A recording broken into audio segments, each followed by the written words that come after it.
आज अगर आप यह वीडियो देख रहे हैं तो एक सवाल अपने आप से पूछिए, क्या भारत में न्याय का मतलब सिर्फ फैसला है या पीड़िता के लिए सुकून भी?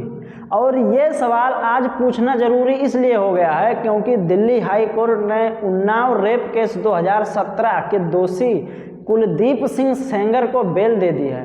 दोस्तों, ये वही कुलदीप सिंह सेंगर हैं जो 2 बार बसपा के विधायक रह चुका है, 1 बार सपा से। और जिस टाइम पर कुलदीप सिंह सेंगर ने एक 17 साल की मासूम लड़की के साथ रेप किया और गैंग रेप करवाया, उस टाइम पर भाजपा का विधायक था।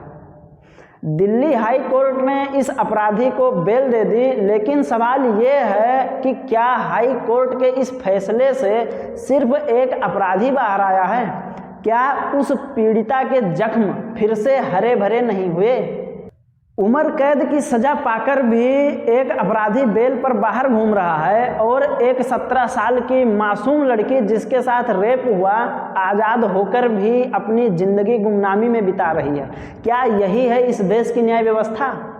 कहानी शुरू होती है एक लड़की, एक विधायक और इस देश के टूटे हुए सिस्टम से। साल 2017 उन्नाव की एक नाबालिग लड़की नौकरी की उम्मीद लेकर गई थी और वापस आई थी अपनी इज्जत आबरू लुटाकर। आरोपी कोई आम आदमी नहीं था, सत्ताधारी पार्टी का विधायक था कुलदीप सिंह सेंगर। और तब शुरू होता है वो खेल जिसे हम भारतवासी बड़े गर्व से कहते हैं भारतीय सिस्टम। आरोपी कोई आम आदमी नहीं, विधायक था। शायद इसलिए FIR नहीं लिखी गई, पुलिस मूक दर्शक बन गई और प्रशासन अंधा हो गया।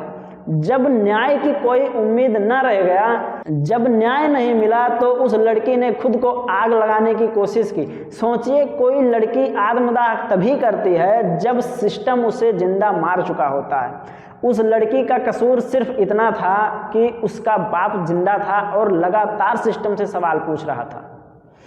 उस लड़की के बाप के ऊपर झूठे केस लगाकर अंदर कर दिया गया।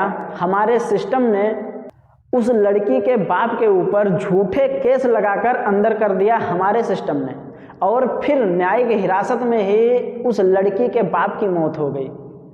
बाद में मामला जब तूल पकड़ता गया तो कोर्ट ने भी माना कि लड़की के बाप को फंसाया गया था। लेकिन सवाल ये है कि जो मर गया, क्या उसे कोई कोर्ट जिंदा कर सकता है? क्या कोर्ट उस लड़की के बाप को जिंदा करेगा? 2 साल बीतने के बाद 2019 में केस CBI के पास जाता है और तभी पीड़िता की कार का एक्सीडेंट करवा दिया जाता है।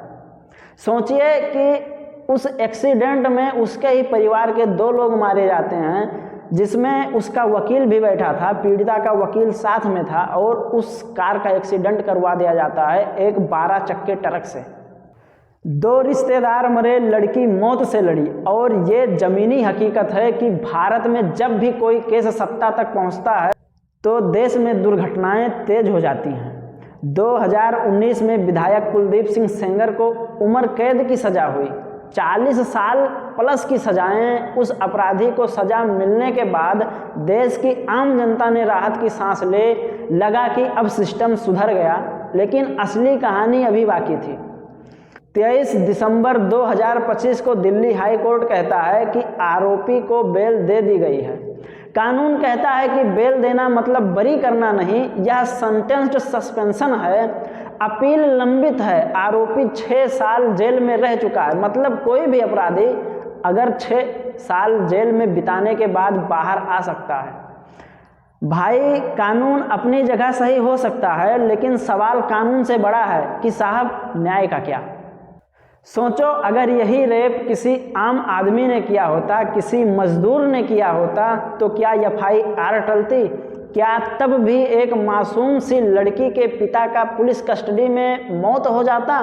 क्या उस गरीब अपराधी को बेल मिलती? दोस्तों, यह सच्चाई है कि भारत में बेल कानून से कम पहचान और पैसों से ज़्यादा मिलती है। कोर्ट ने फैसला दिया है, हम कोर्ट का सम्मान करते हैं, लेकिन आज ये देश पूछ रहा है, क्या न्याय सिर्फ कागज पर जिंदा है?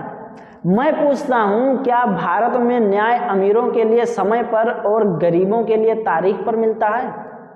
दोस्तों ये कहानी नहीं, ये हकीकत थी उन्नाव रेप केस 2017 की, जहां पर सत्ताधारी पार्टी के एक विधायक ने एक मासूम सी 17 साल की लड़की के साथ रेप किया था। और अभी हाल ही में दिसंबर में 23 दिसंबर को दिल्ली हाई कोर्ट ने उस अपराधी को बेल मंजूर कर दी है।